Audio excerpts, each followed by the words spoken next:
Hi, this is Brandon from thirstgym.com. Today we're going to talk about an exercise called the Camporini Deadlift, or also known as the Campo Deadlift for short. This is the progression on the two-hand Camporini Deadlift, which we've already done a video on, and this is going to help emphasize that turn a little bit more. So my first suggestion would be just go watch the regular two-hand Campo Deadlift video. I think you'll find some good stuff there. We'll revisit some of that in this particular video as well, but you'll find a more nuanced video of the specifics in that video. What you're going to want for this exercise is a kettlebell, and ideally some kind of plate that you can use for heel reference. It definitely does help. If you don't have it, that's okay. It just is a very simple modification that helps you get more from the exercise if you can potentially use it. So what we're going to do with the kettlebell here is we're going to take whatever side we're turning to. So in this case, I'm going to turn towards my left. I want my left heel on the plate. My right leg's going to come a little bit forward, basically in a staggered stance. So I'm not completely in front of it, but I'm also not even. My big toes right around about the arch of my right foot.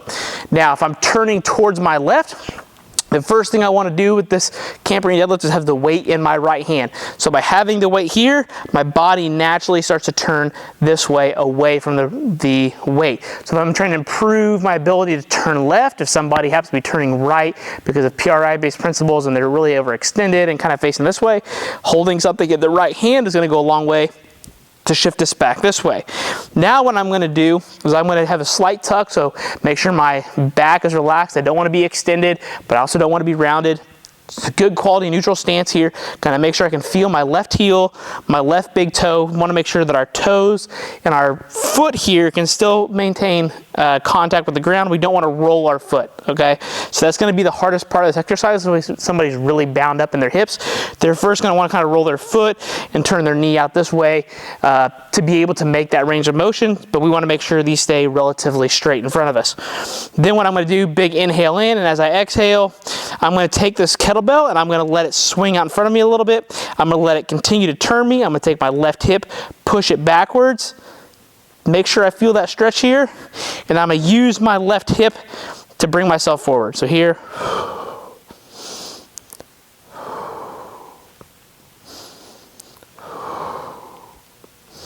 so notice that as I go this way, the kettlebell kind of gets out in front of me a little bit. This is going to make the exercise harder than if I use two hands, because again, that's going to bring the kettlebell in more. So having it here, I've got a longer lever arm. I'm having to push my hips back further.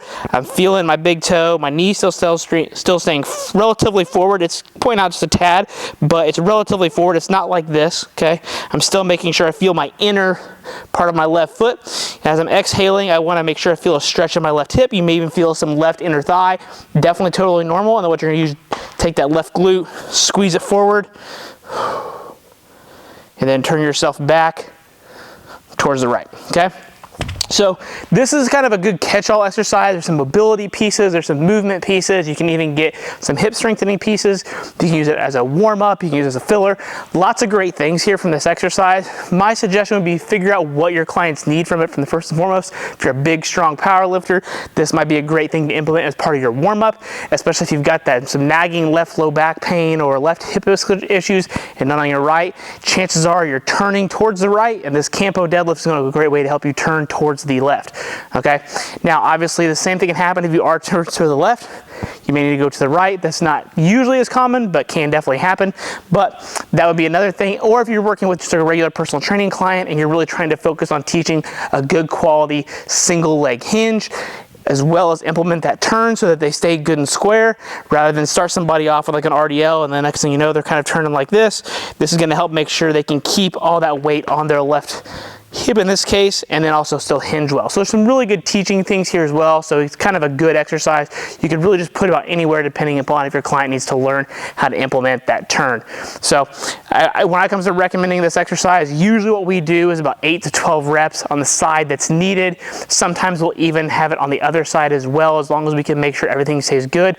We just won't do nearly as much work. We still want to be able to turn and rotate that, but usually we're trying to emphasize trying to get the body reoriented with an exercise like this. So if you got any questions, please feel free to leave them in the comment section. Thanks. Have a great day.